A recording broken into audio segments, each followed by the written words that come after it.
Welcome everybody. I'm sorry I am a little late. Just a few seconds. I've lost some pictures that I want to show you and had to find them again. I closed them out by accident. Computer skills are always a challenge. Today we want to talk about case studies, how to assemble them. But before that, I just want to show you two of my projects here. The horse in the background, the bigger one, always had this kind of sneered look on his face. He was not only literally looking down on the little one, he did this to very big horses too, because he was the educated horse in the crowd, and the little ones, in this case literally, they were the uneducated ones. The horse in the background was an FEI level horse that we unfortunately lost at the age of 26 last year, and the one in the front is our Ducky miniature horse. And we just set them side by side because they were both chestnuts and look kind of cute, but we could not get Batur, the one in the background, to put his eyes forward and look for a moment pleasant, because he just despised this little horse so much. And I thought if maybe Ducky would have looked still like this. This is the picture from which I bought him in Michigan 4 years ago as a 2-year-old. Maybe Batur would not have sneered so much, because there he looks rather spiffy and cleaned up. However, we let him go a little bit more natural. We let his mane grow in, and meanwhile he also has gained some weight. Unfortunately, this happens with the little guys on grass. But he makes us laugh every day and makes our hearts sing. So I want to share this little story with you. I'm always looking for pictures to start the presentation, and this came up. So there you have it. Today about case studies and why case studies. Case studies in the veterinary community are rather normal. When somebody wants to make a point, he brings up a case study and he investigates things by making comparative pictures or collecting data. And in the hoof community, there is also a huge push towards case studies. However, there is no universally recommended format. And what I see on other trimmers' websites as case studies are actually what I say a before-after comparison. A case study is a little bit more than something where you say, this is how he first looked and this is how he looks now, even so this is nice, and gives you a little bit of feel for if this trimmer knows how to deal with a certain pathology, because usually this is what's shown is pathologies and not regular simple cases. But it doesn't tell you how you got there, and I'm not sure that it is very helpful if you want to convince somebody else that this is the way to go. In our student course, we require that everybody produces for his exam a full case study, and this case study has very strict parameters, and I want to share some of this with you today because I think this is very important, that we in the barefoot community can demonstrate what we are doing and can, for our own good also, follow what we are doing. So there are several reasons to keep extensive case studies, and what I'm proposing here is extensive. First of all, they're an invaluable reference for your own trimming and progress. So even if you do them just for yourself, this is the way to go, because you can really see how a horse changes, how a horse gets better, or maybe not, if you do this right. Second, they show the owner, if you trim professionally, where you started with this horse and how you progressed. And for the owner, I sometimes do this later, that I just take all the middle pictures out that I have taken and just say, look, this is how he looked before and this is how he looked after.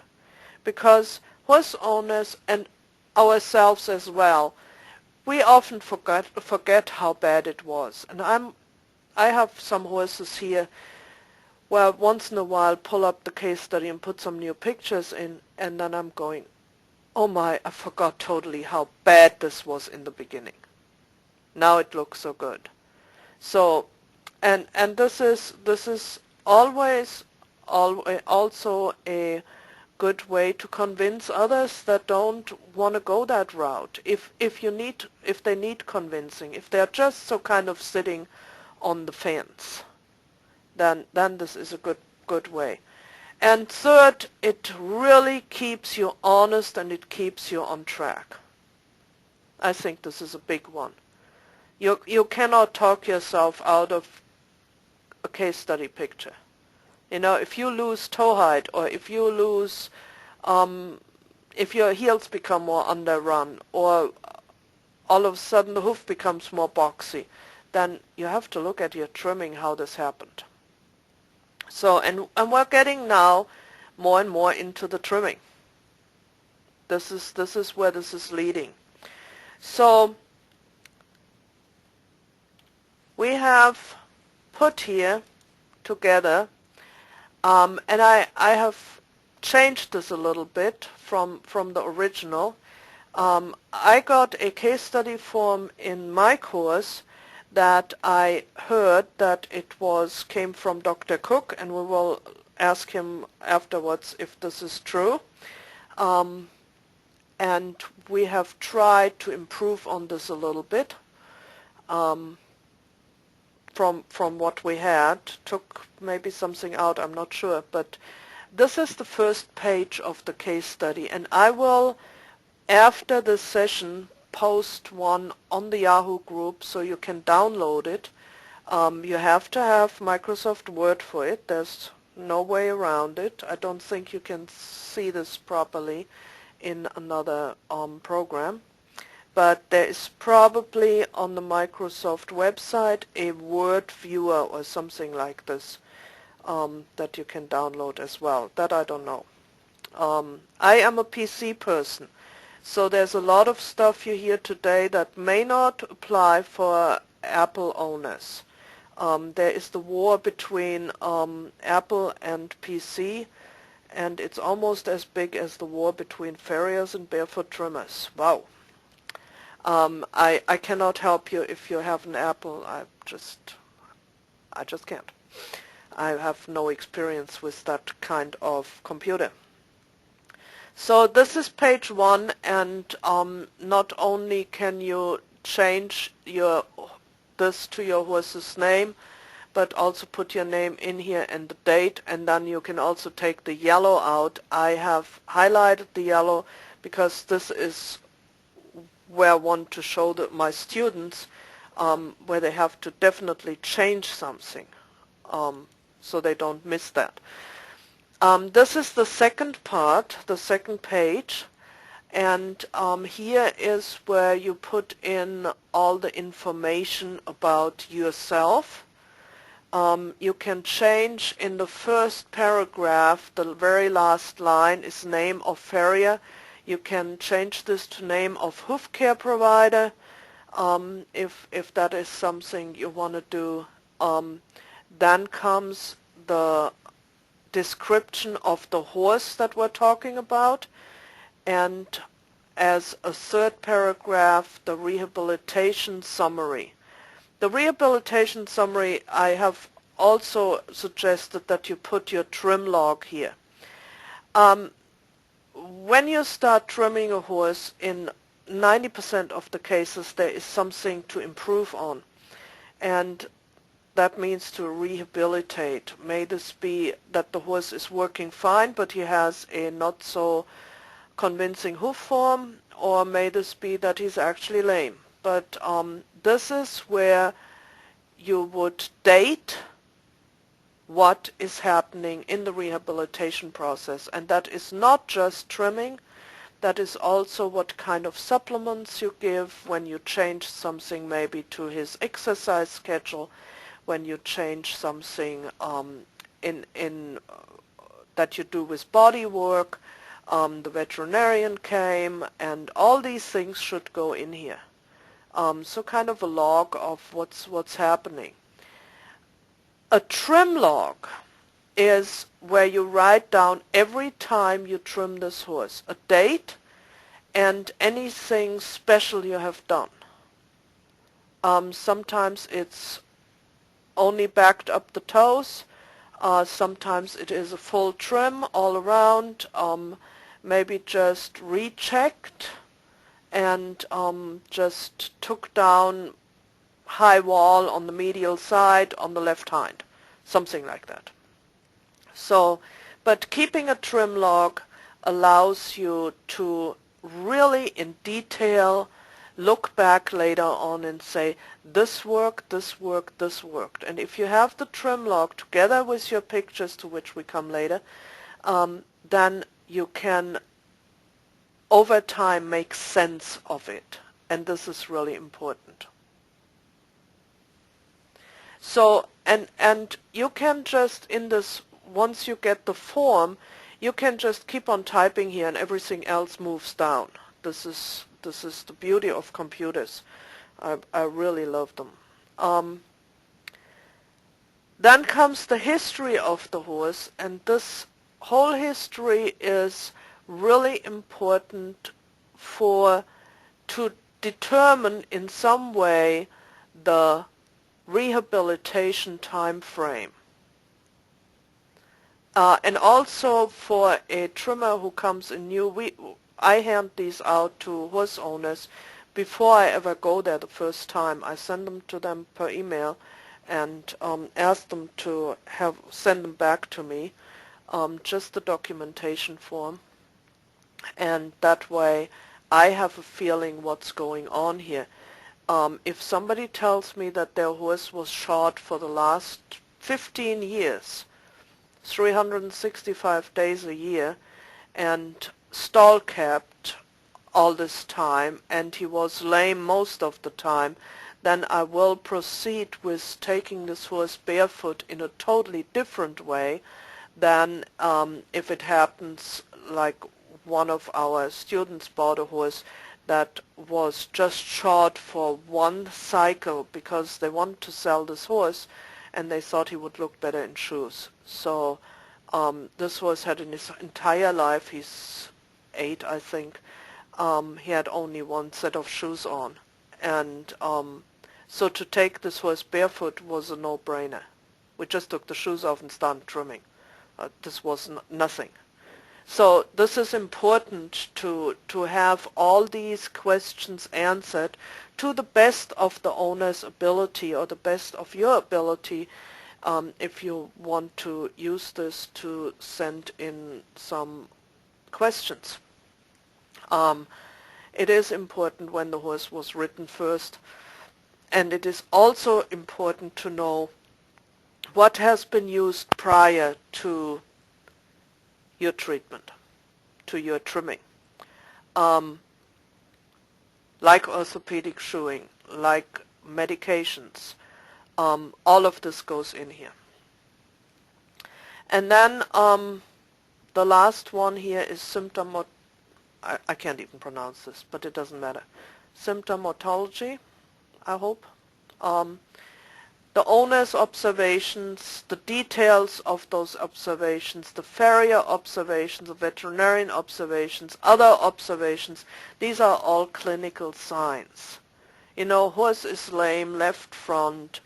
I think here also could go the veterinarian diagnosis. If he says this horse has navicular disease, I got one time told that this horse had moved beyond navicular symptoms and had now navicular disease, which was different. But the owner could only tell me that this is what the veterinarian said, that I could not talk to the veterinarian directly. It's just a little side story. So all of this is your page 2 of your case study. And then we get to page 3, and here is where we're going to put the pictures. And it took me quite a while to come up with a workable format, how this could be done best. If you have no way to compare pictures, because they are not side by side, and I will show you at the end a complete case study. If you cannot compare pictures side by side, a case study is almost worthless. You have to be really able to see it as it develops. And so this form expands by itself.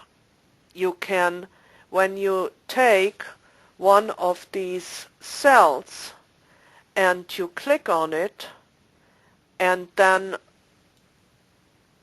if you put your cursor, for example, here in the cell, then you can import a picture into it and the cell will expand automatically into something that looks more like this. So you first put your cursor here, then you take your picture and you bring it, or you then say paste, when you had before copied the picture, and you put it in there and it puts itself right there and the cell will expand. So the first one we have here is where we put body pictures, and you take either a body picture always from the left or always from the right. That's up to you, not a problem. That has a lot to do with where you're taking your pictures, but just make sure that once you have decided which way you take it, it's easier to compare body pictures if you have always the same side. And then we go to the left frontal foot, and you put your picture in here before you trimmed the horse the first time, and then you put in here the date when that happened, and then you do the same thing right after you trimmed. You put a new set of pictures in, just so that you get a little bit of feel for it, because when people look at this form they go, what? And we only take a before first trim and after first trim picture. Then when we put the next set of pictures in, it is only after. But we want to know where you were coming from in the very beginning. And if you have a horse that you're trimming already for a while, just take pictures before you trim it the next time, and then take pictures after you trimmed it that time. And when you take the after pictures, you really take them in such a way that the horse doesn't step in between in mud, walk around for half an hour and stuff like that. It is much easier to evaluate a trim and to help you where you need to improve if we can see trim marks on the hoof.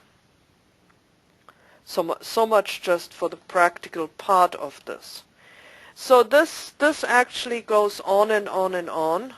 It goes through all the feet, and I will explain this in more detail.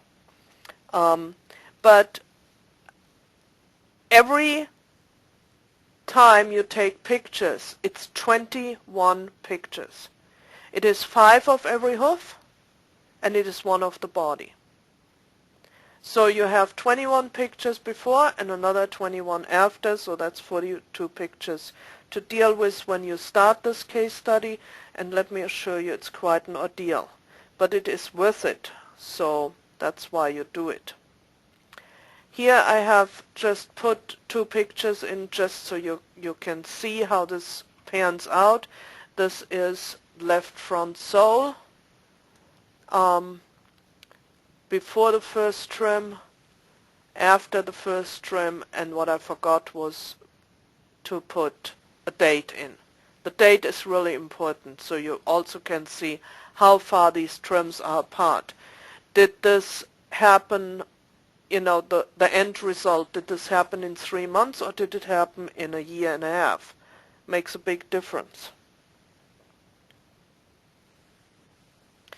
So as I said, if you set the cursor in here first and then pull the picture in, it will come to the correct size all by itself. You may have to pull the handles here a little bit to just make it right, but in general it will just come out right by itself.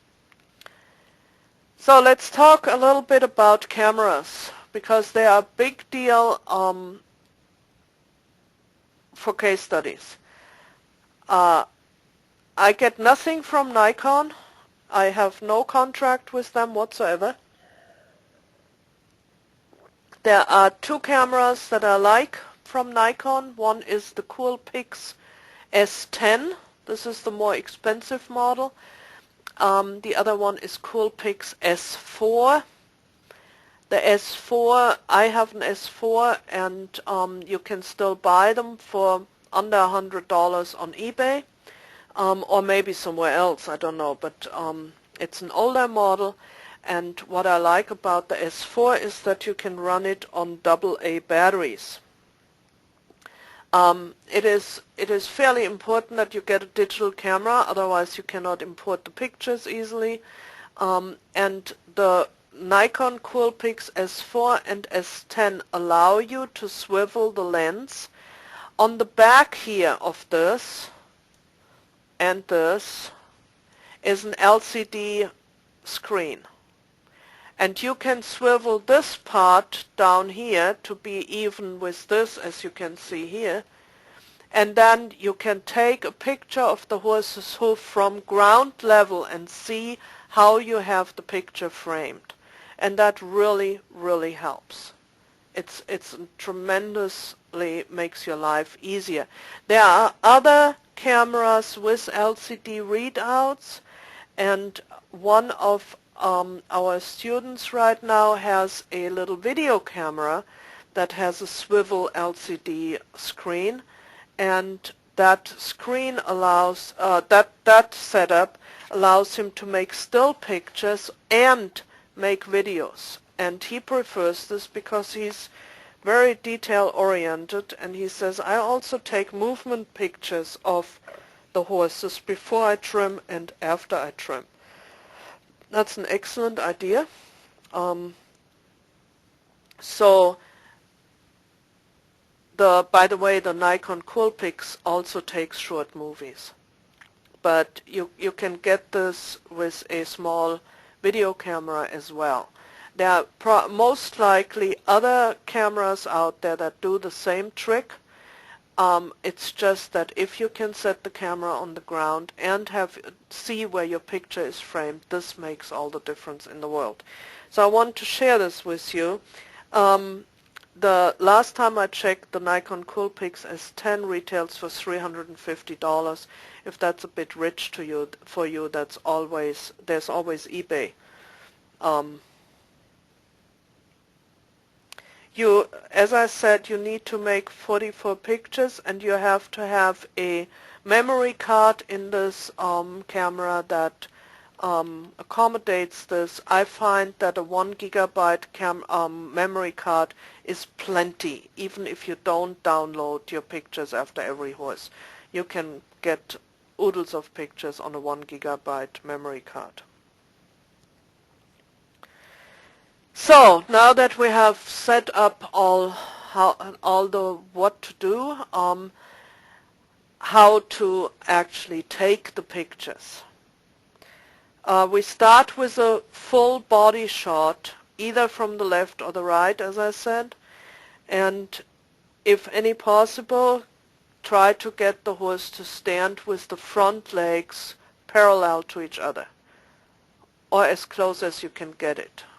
Don't annoy the horse endlessly. If he can't stand, then he can't. And then you have to take him as it is.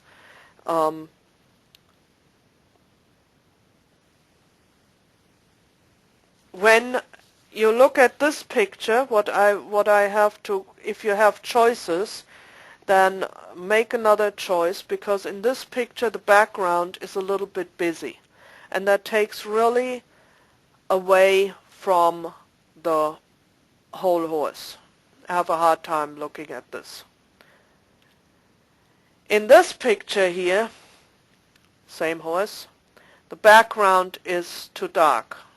And you also see something else that happens quite often, and all of this takes a lot of practice, that the picture isn't taken parallel with the ground. The horse looks as if the whole ground looks as if it's running up, but when you look at the background, even in Hilton Head where this was taken, the earth doesn't run like this. So the camera was held crooked. We have a tendency to do this because we always want the horse to look higher in the withers than in the hip. But the main problem here is that the background is too dark, and this here is actually better. Here you have a background that doesn't distract from the horse, and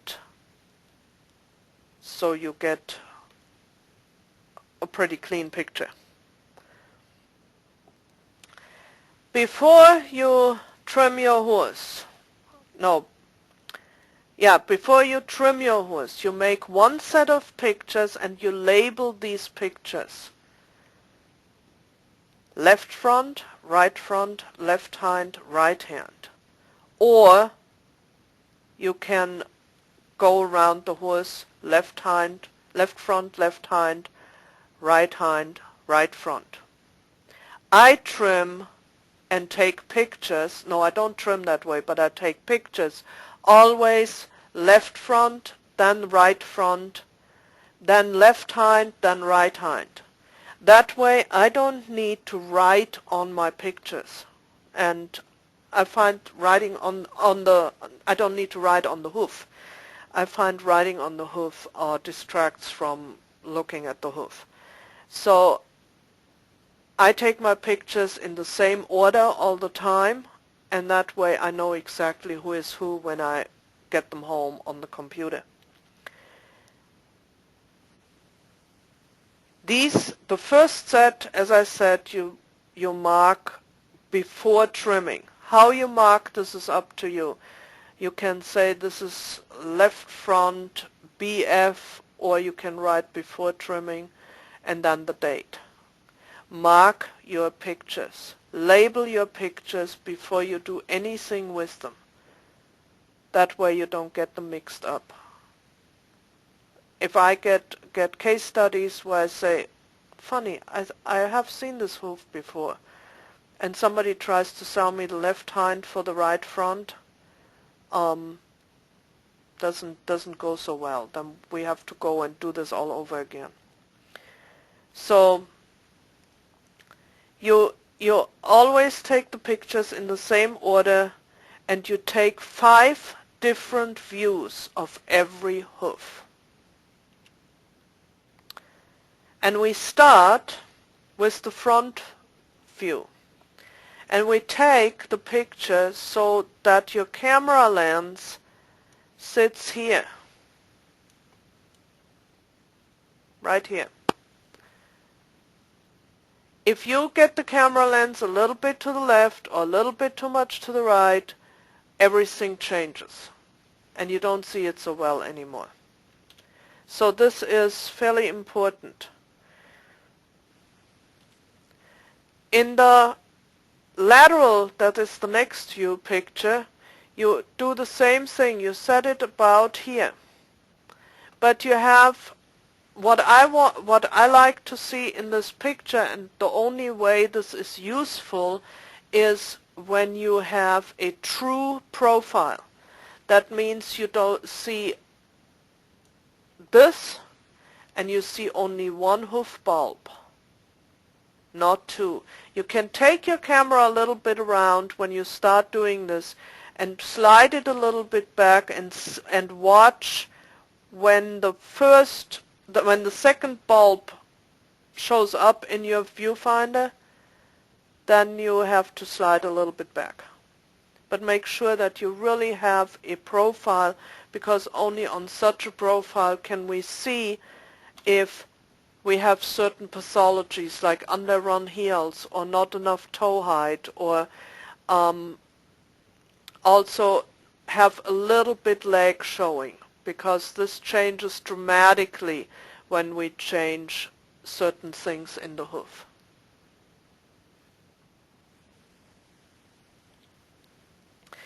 This is one way not to take a picture of a lateral view. This is exactly what I was talking about before. We see too much toe here altogether because the picture is taken too much from the front, and it is also taken too much from above. You really need to stay at ground level, and this is why I made this long spiel about the camera. So a picture like this I can really only guess. I cannot give you valuable feedback. Sole view. Again, aim the camera at the center of the hoof or at the center of the frog. That's a good place to have your lens pointing at. Not as easy as it looks, especially when you're alone. When you have no help to lift the feet for you and to take the pictures. But with a little bit practice, you actually can become quite sufficient at this. Then we have a lateral view, and that one is really tough to take. You want to take it so that you see a little bit of the entire sole across, that you see the height of the frog, and you see this outline here. You see how the rim, the lateral rim of the hoof is shaped. So, and getting this every time the same way again is not that easy, but it can be done. And finally, we're making a shot down, looking down the heel, where we have some sole in the picture, so we can compare toe height here.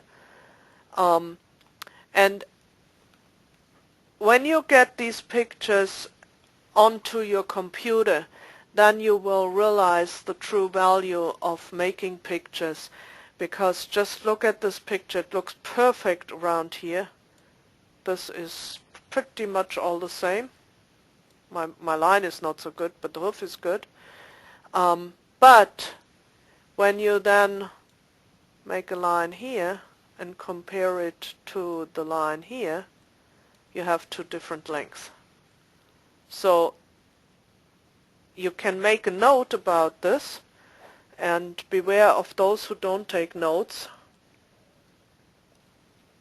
I myself do not have enough memory to remember next time I see this horse which side I saw on the computer which had to be taken down. But a little 3x5 card, write the name of the horse on the foot and say the medial, this is a left front. We are just assuming this medial side has to be, the wall is longer. And then check this from the front and look at it in a three-dimensional hoof. This is much easier than on a picture, and see if this is holding true. And then do the appropriate correction. So these are the 5 views that we want to look at. Now a little bit about taking pictures. And I will show you in a little bit how to do this.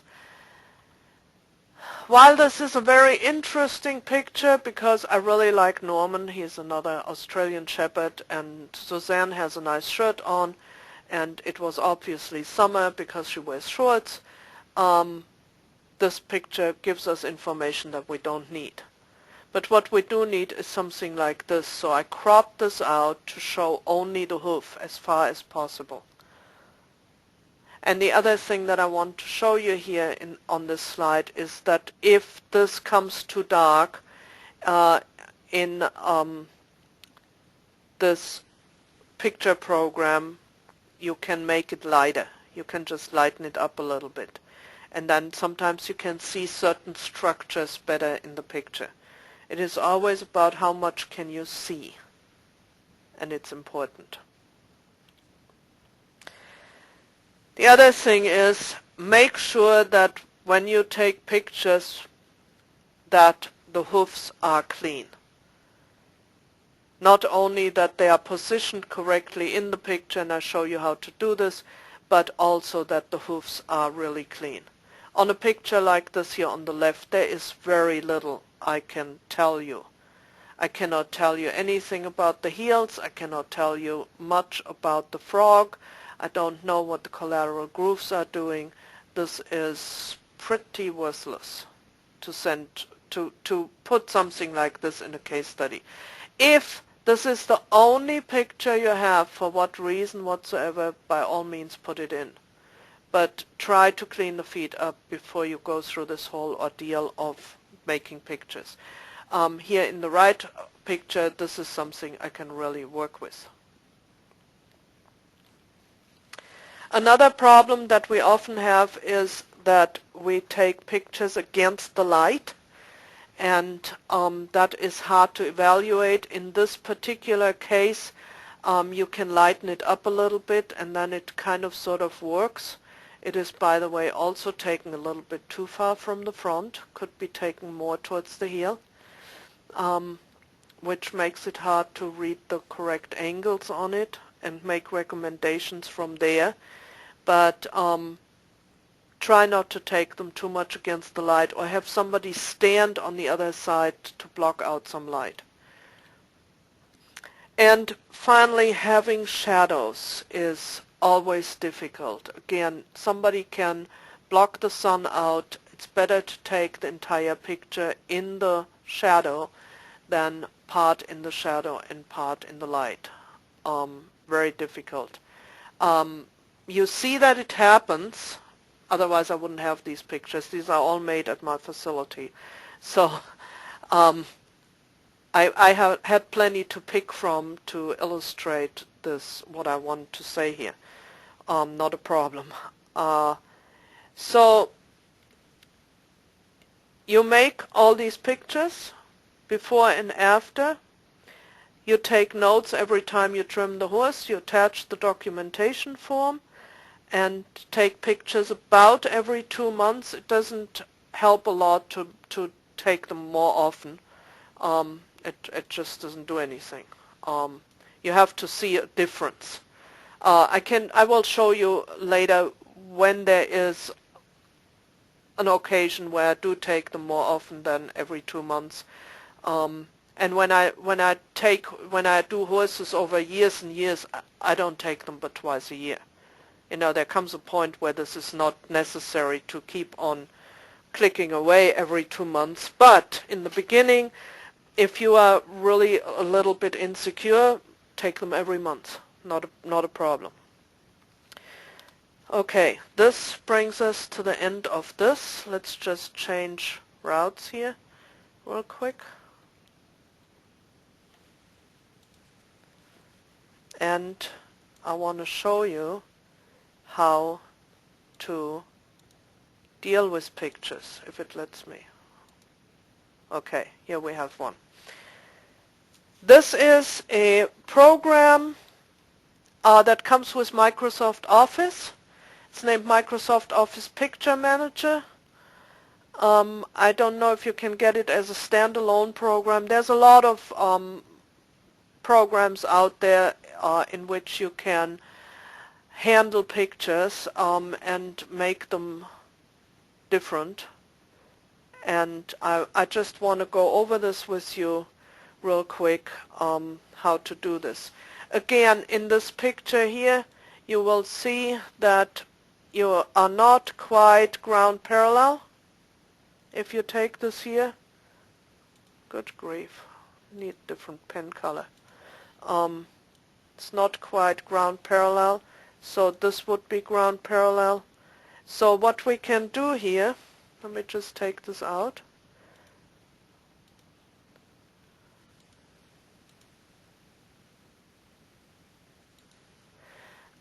We can go up here to picture on the toolbar, and then you go to rotate and flip,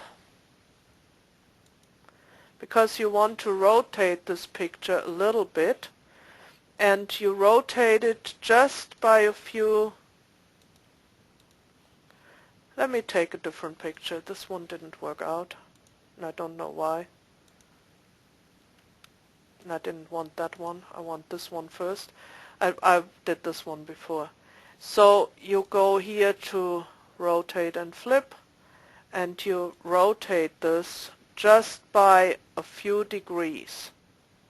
And when you have it so that this line here is parallel with the bottom of your screen, then you go ahead, click on picture again, and crop it. So now you take that crop handle and you just pull it. You take the one on one side of on the top of the picture, pull it and let go. And then you take this crop handle and pull it and let go. And then you say, okay. And now you have the same picture, a little bit bigger, but without all the distractions from the background. And now that you have rotated this, you also can see fairly well that we are here a little bit higher. It's not much, it's just a hair. But this is something to keep an eye on. So now you have cropped this, and you always have to save it at the end. Do not forget to save it. You can now also go to picture again and adjust the brightness and the contrast. Remember this picture that I showed you that was taken against the light and it was rather dark? So you can adjust this by clicking here on that bar on brightness and make it a little bit brighter. And every time you click just on that bar, it makes it by 10 degrees brighter or less. And then you can change the contrast. You can play around with this, however you wish to do that. And then another important feature is back to pictures again and compress the picture. If you click on this compress pictures, you get here on the right side a choices. Right now this picture is 792 kilobytes, which is 3/4 of a megabyte. Very hard to send pictures around like that.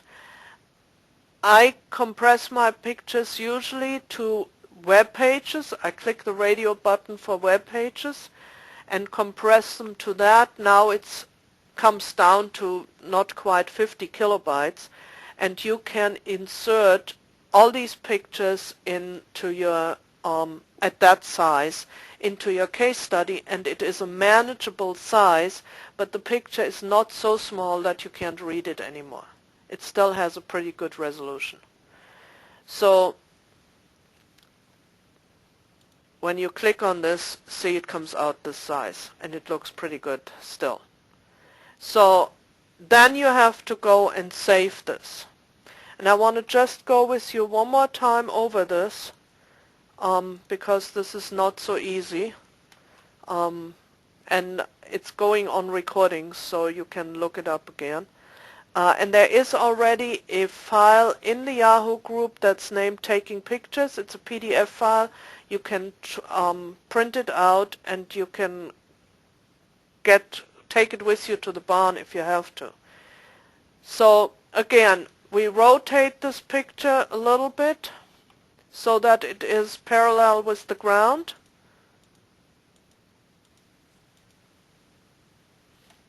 Then we crop it, taking one handle, leaving as much leg in it as possible, taking the other handle, saying OK. Now you have a fairly big picture. You can change the brightness and the color. Could make this a little bit less bright. That's easier to see maybe.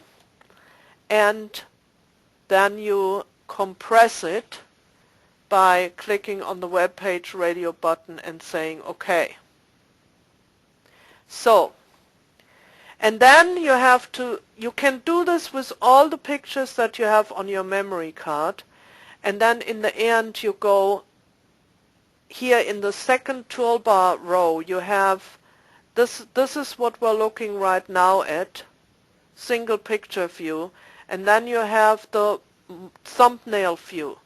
Go to the thumbnail view and hold the control key and highlight all the pictures, and then go one time to File and Save All, and it will save all your pictures in one setting. Safer would be to save them single, but it's a whole lot of work. You can also with this method compress all the pictures at once. However, you cannot crop them meaningful.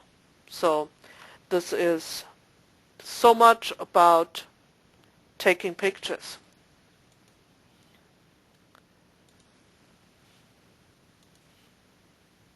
And I don't save them, so I have them for the next group. Now, we have a case study here that one of our graduates from April has done, and she has turned in an almost perfect case study. Got all the points that she could gather for this. Kathleen Bono from New Hampshire, and she allowed me to use it for you guys. She said it was bad enough that I had to suffer.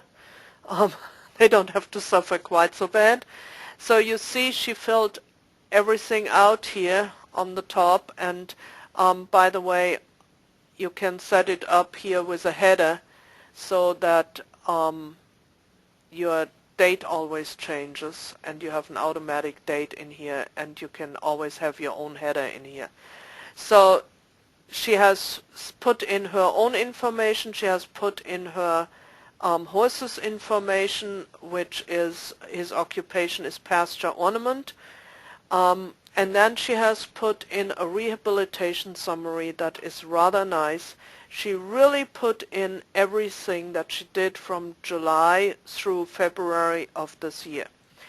And even what I like this, spent considerable time removing mud and laying down rock for drainage.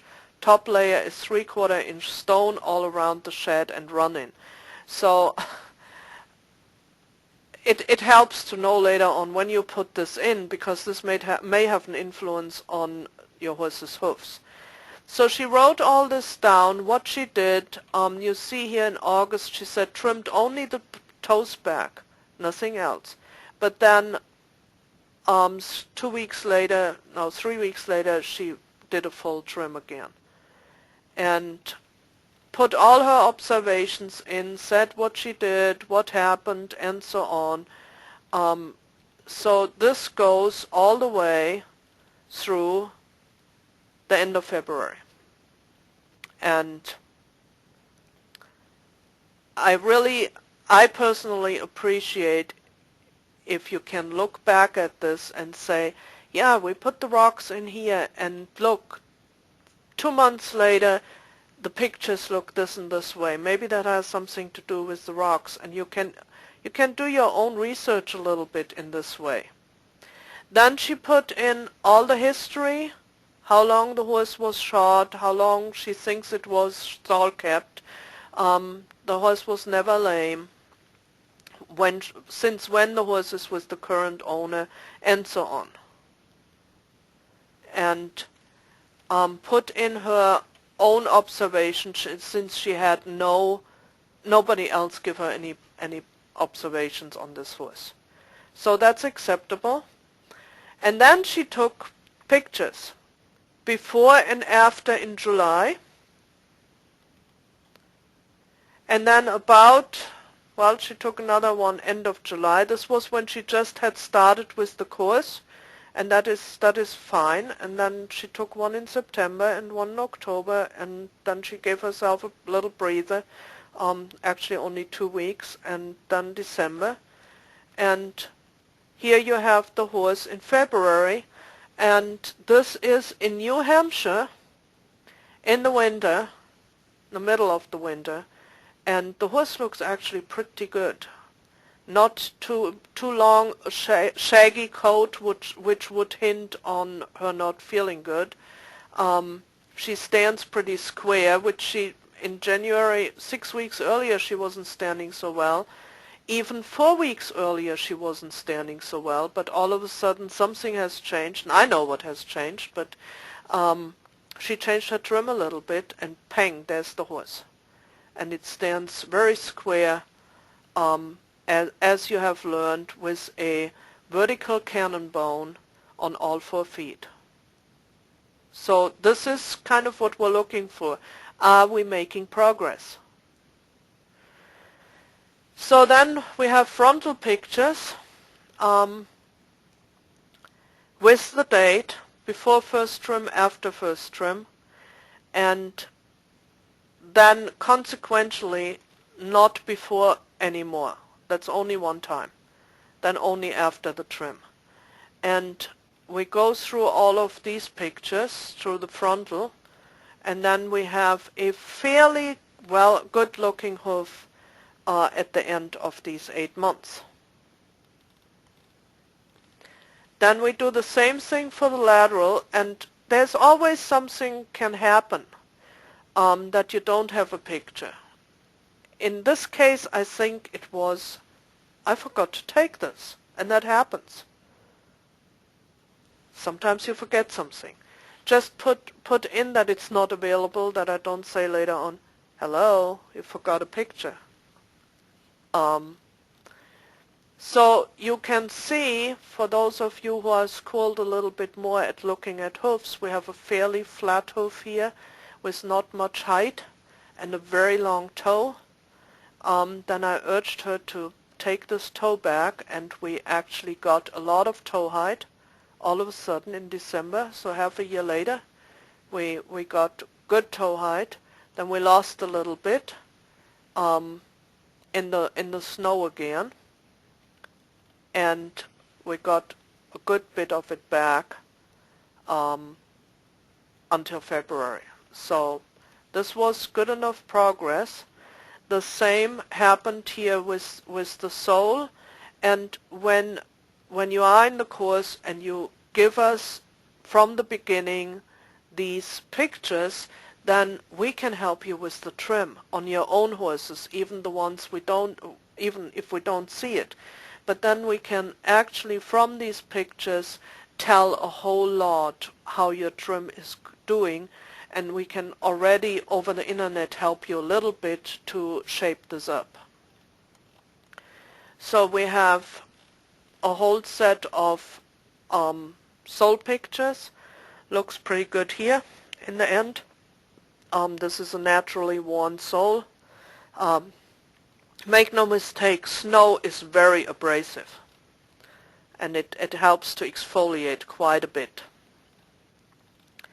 And this is this lateral non-weight-bearing picture that is so hard to get. And what she did between January and February It doesn't show up in this picture quite as much, but she lowered the frog a little bit. Frog was always too high and the horse didn't like to stand on it. Some horses have no problem with this, but if the horse doesn't really weigh the heel, lowering the frog sometimes helps a little bit. Just want to throw this in here because I said earlier I knew what she did different. So, and this is the heel picture, which allows us to see if there's any expansion on the heel, and that is important to see. And then we repeat the same thing on the right front, and we repeat the same thing on the left hind, and so on. So this picture here is one that's a little hard to see because the second foot is directly behind it, and you have to kind of look where the outline of the hoof is. But on your trusty computer, you can also put a bigger picture up by zooming in, and then you see a whole lot more. And it is amazing how much more you see on a hoof when you have it quietly in front of your computer. May this be out of the cold or out of the heat. You're not hanging upside down, you're not exhausted, you're neither freezing nor sweating, and you can study your pictures, and this in itself is a huge help to when you do case studies and when you do them right, and you also have something that you can eventually draw from to put in your portfolio and say, look, this is what I can do. You don't have to let out the whole process, but you can certainly show people what you can do with hoofs. And I think so far, till somebody comes up with something better, this is a fairly good way to present your horse's case. So this concludes my rambling today, and I would like to invite some questions. And while you're thinking about your questions and raising your hands, if Dr. Cook could just tell us if this is indeed his case study documentation form. Sorry, is this my cue here? This is your cue. Oh dear. Yeah. What you've shown, and I'm astonished and amazed and delighted to have seen what you have produced this afternoon, is much, much better than anything that I suggested in the very early days, about 10 years ago. I did provide, I think, Dr. Strasser perhaps with a framework of titles and so on for a case study, and so I certainly recommended most strongly the advisability of keeping such records. It's important for your own benefit, but also for, and I hate to have to mention this, but it's also important for your own security. Supposing you were ever taken to court over a case, it's vital that you have the ability to show this sort of case record is such a support for yourself and a defense for yourself.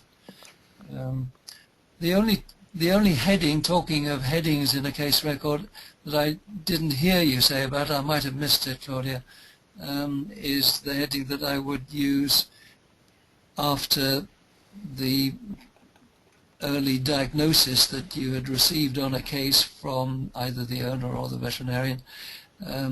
I would also myself certainly insert a section on prognosis, the forecast. Having had a diagnosis made on the horse, what was the veterinarian's forecast as to the future of that horse? What was his or her prediction as to how that horse would progress, if it would progress at all, for example? Was it good or bad, and so on? This again would be a useful item to have in. Yeah. Observation from the veterinarian. I would put this under observation maybe, as prognosis, and Kathleen had taken this out of her symptomatology. I do not know how to pronounce this word, and I have You tried. did correctly. That's absolutely right. Symptomatology. Yes. I have tried to look it up, and I couldn't find it anywhere. Emphasize the O in the ology, and Okay. then it comes out right. Okay. Symptomatology. So, Okay. Certainly, a prognosis can only be made by a veterinarian because we cannot diagnose or prognose anything. So, but that should go in there under observations. Absolutely. That would be good to have because most horses that we get, the prognosis is euthanasia. yes, Yeah, yes. The, unfortunately. I loved all that I heard, and I do congratulate you and your colleagues on getting this far with the case studies. In the early days, it was most important, and still is, to have these case studies for publication purposes in order to defend the whole process of going barefoot. Otherwise, you don't have any evidence that you can publish and Yeah. document the huge progress that occurs when trimming is correctly done. The question of labeling is a difficult one, and I wonder whether you could devise a scheme. I realize this is an added detail here, but in the event that you should ever need to use these either for publication or for, dare I say it again, forensic use in the courtroom, it would be so useful to have the label on the hoof as you photograph it. Either a card or a piece of card stuck on Oh, the so hoof. yeah, I see what you're saying. So they don't say later on, hello, you can stick any hoof to any That's day. right. Yes, Yes, yes, exactly. yes. Y- You'd have to devise a system similar to what we use for radiographs in veterinary hospitals, right. with the horse's name even, and or a number or some identification of the animal. Yeah. Becomes complicated, but Oh, it's you, actually not so bad. yes, They make small wipe-off boards today that I use for student training when we make pictures of cadaver feet, to just mark whose foot it is because you can't tell them apart later on. And yes, cadaver feet don't have faces, so you can't match them to a body shot. Um, and they are fairly small, and you could ride it on there and hold it beside the hoof. The problem, Bob, is that by the time you find out that you have to go to court, um, you have not. If you don't do this all the time as a regular thing, yes. then you don't have it. No, exactly. That's why Yeah, it's yeah, important to develop yeah, these habits, yeah. because you can never be sure what's going to happen. I just Could wondered be. as a one way of doing it, and maybe the owner wouldn't care for this too much, but could you use a magic marker on the hoof and simply write all over the hoof? Yeah, you can, but I find this tremendously distracting for looking at hoofs. You know, Yes, yes, this yes, certainly works um, for a court case, but to if somebody writes on the hoof the name of the horse, which hoof it is, and the yes, date, yeah, what am I looking at? You already scribbled over all my tubules, and yes, yes. Well, I was wondering whether maybe you could uh, attach it to the short pastern above the hairline, possibly maybe, yeah, in yeah. some Well, less. we'll do some thinking over this, and we'll Yes, come up with something. You have a yeah, point, and it's not too far-fetched. I have a student in Sweden who is going in November to court, and she will contact you over this if she hasn't done so already. In Sweden, they have rather harsh animal right laws, um, which I applaud. But her little horse was has found it, and she was denounced by the barn owner that she wasn't taking the right care because she didn't want to put shoes on the horse. She wanted to keep the horse barefoot and want to rehabilitate it barefoot. And I think against her speaks in those terms the whole witch hunt for Dr. Strasser, because she did participate at the time in Strasser seminars, and there she got the idea that she could help this horse barefoot and not putting shoes on. She has now to go to court, and I did tell her that she better document everything she's doing, including the fact that she has, after this horse found it, started veterinary school, because she said there must be a better way than the help I get from veterinarians. And she also is now enrolled as a full-time student in our school. So she's really doing right by this, trying to do right by this horse. Now only can help her, or we all can help her, to put her case together in a convincing way so that she can walk out of court without any repercussions. Yes, indeed. Yes. So I urged her to contact you. I gave her your email address, and she will send you the case and will welcome your input. All right. Be glad to help. Thank you, Bob. Now we go on to others, and anybody else? Pamela, how about you? Yes, ma'am. Are you going to keep... Do you have any questions? You don't have any questions. Are you going to keep better case studies now? Yes, ma'am. Absolutely.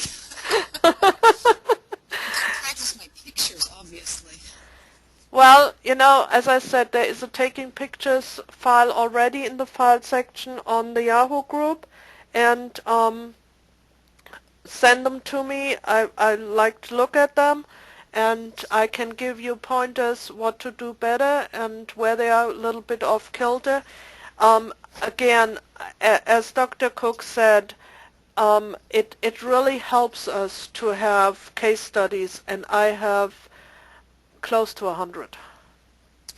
So, you know, horses come and go, and some of them you only have before and after pictures and then never again. But my first meeting with a horse is usually a full set of pictures before and a full set after trimming, and that in itself takes a lot of time. And I don't always get the pictures the way I want them either. As I said, it's hot, it's cold, it threatens to rain, and I have no shelter. Sometimes it's so dark where I'm trimming that I can see, because I also have a little hat or a cap with some lights in the brim, but to take pictures, it's really not good enough. And that sometimes puts a notch in it, but try to do as much as you can, because only if you do take good pictures do you have good documentation. And I remember a case way back right after I was out of school, where all of a sudden 3 people came up against a colleague and said she's doing horrible work on the horses, and this colleague said, no, I'm doing good work, I'm doing actually great work, and here I have all my notes about these horses, and all the notes said, horse gets better, horse gets better, horse gets better. Then I asked, we asked, because we were ordered to do so, to investigate this, for pictures, and there was not a single picture to be had. Not a one. Of this getting better, getting better, getting better. However, the complaining side had made pictures every time after she trimmed. And in those pictures you could see it was getting worse and worse and worse. And now after the recommendations that Bob Cook made, I'm wondering if the pictures fit with the dates. But I must say, at the same time, the evidence was so overwhelming. There were so many pictures. one of the owners had literally taken thousands of pictures. And she then went on to take the course and learn how to trim, and is doing actually a very splendid job, so I have to kind of believe her. So, but this was my case for taking pictures is really important, and even if you don't sort them, but have them, and have good ones, and take a little bit time. While you crop them, you can look at them and make some notes. And if you're really getting good with this, you have hardly to crop them anymore. You can finagle the screen so that you have the picture without cropping it.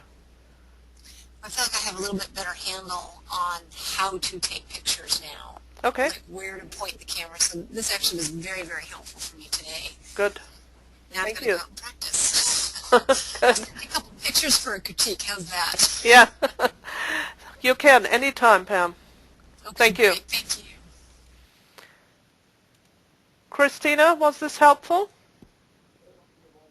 Yeah, it was good and fun to know. And I wish I had those pictures kind of before the first trim and after the shoes were taken off. But well, I don't have, but I can take pictures from now on. Yes. Yes. And very good. And you know, we all have regrets like this. Yeah. I have some cases where I thought later on, you didn't take pictures for whatever reason, you know, and they would have been so good. Yeah. Doesn't happen. Don't beat yourself up over it. It's this thing in the past that you can't change. Yeah. Thank you, Christina. Kathy? Yes, thanks, Claudia. This template or the form is going to be really helpful. Good. I have that already set up, and I think your point about collecting data or being able to see progress over time, it's very important, and it's the only way we can know. So Yeah. whether we're doing it right or wrong. And Well, yeah, and it's you know, close to truth. maybe you can show somebody and say, look, this is what we do. Now comes something else to mind that you say this. It also does something else. When you come to a horse owner and you take pictures of the horse's feet, and you take after you trim pictures, it casts a whole lot different shadow of care on you. Light of care, not shadow. It casts a different light on you. You are really the one, the hoof care provider who cares to see the work, who cares to share the work, and who is conscientious about her work. And I think this may be well important. Yes. Thank you, Kathy. Katarina? Yes, I think I won't have any regrets because I have not had the opportunity to take shoes off a horse yet, and I can't wait because I'm going to take pictures for sure now. So, yes, I thought this was really good, and it was interesting to see. And now I'm compelled to get another camera. But, Well, and when you have the other camera, you may want to take already some pictures of the shod hoof, you know? yeah, yes.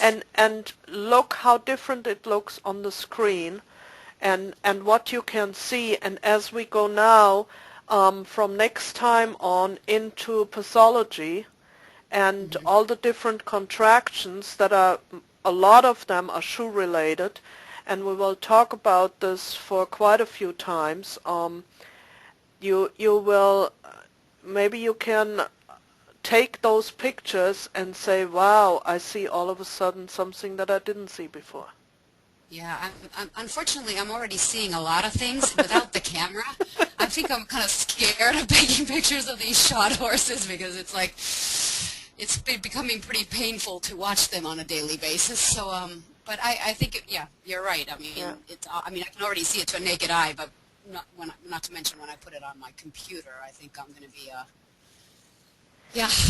I'm going to be twisting the owner's arms, I guess, a Yeah. little bit tighter than I am already. So, but yeah, no, yeah, this is something that I've been thinking about. So this was Yeah. a very helpful lecture for me, at least, I think. All of this falls all in the same bracket. Katharina and I share a long past in the sport of vaulting. And I do not know about Katharina's feelings, but here are mine. When I was a vaulting coach, I was the most enthusiastic vaulting coach. I was really rooting for this sport, and I really thought it was God's gift to horses and children.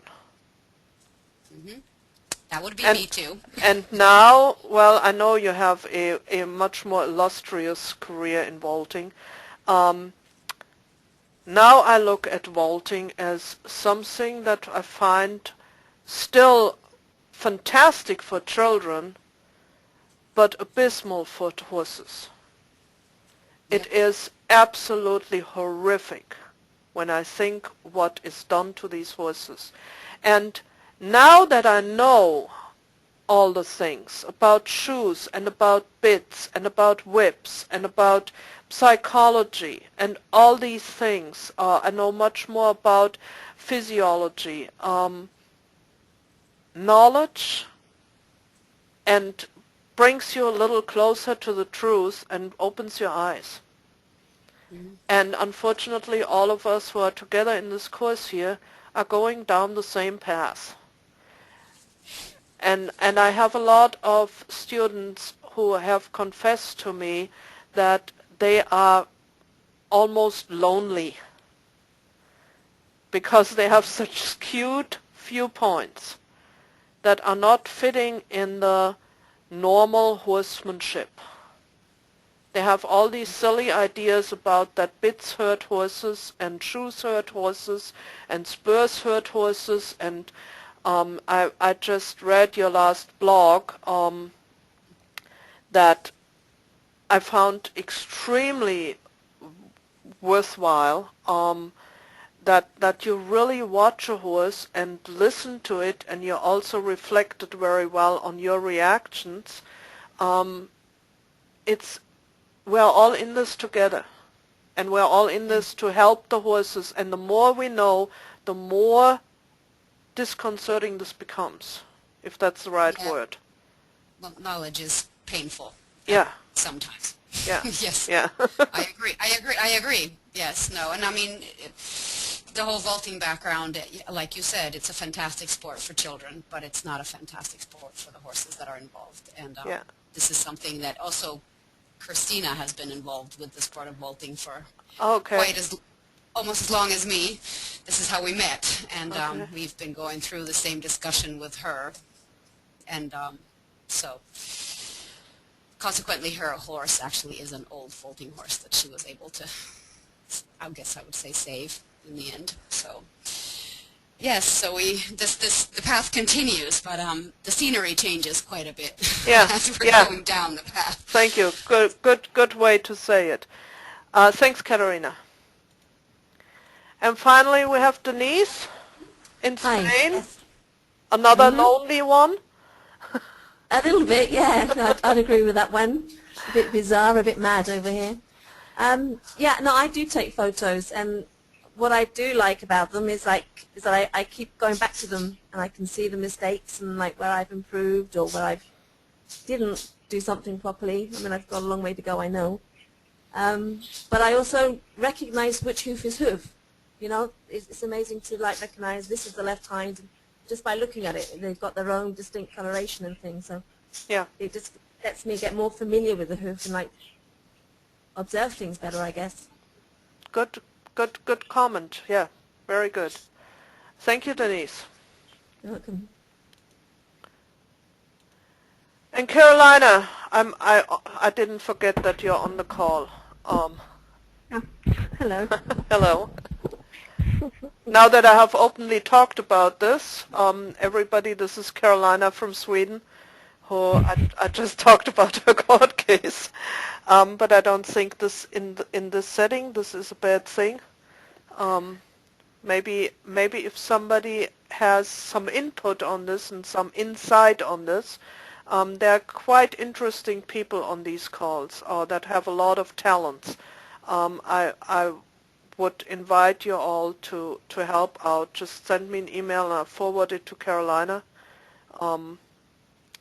If you have anything else that you can contribute to this.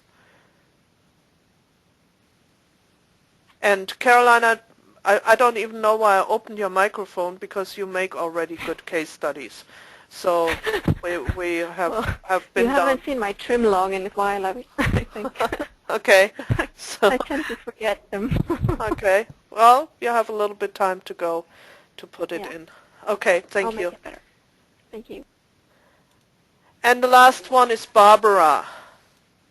Yes. Can you hear me? Yep. Oh, okay. Yeah, great information. I think it's going to help me a lot. Just learning how to take the pictures and just being diligent at it. Yeah, and you will see how things change, and if they don't change, and they are not perfect, then you have to do something. Maybe your horse's feet are perfect. I don't know this. No. Okay. Very good. Thank you, Barbara.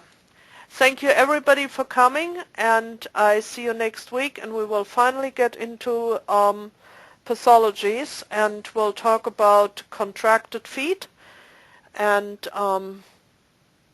it gets more involved from here on out. Have a good evening, good afternoon. Nobody here that I can identify that needs a good morning, but maybe I'm wrong. If so, good morning to you, and goodbye.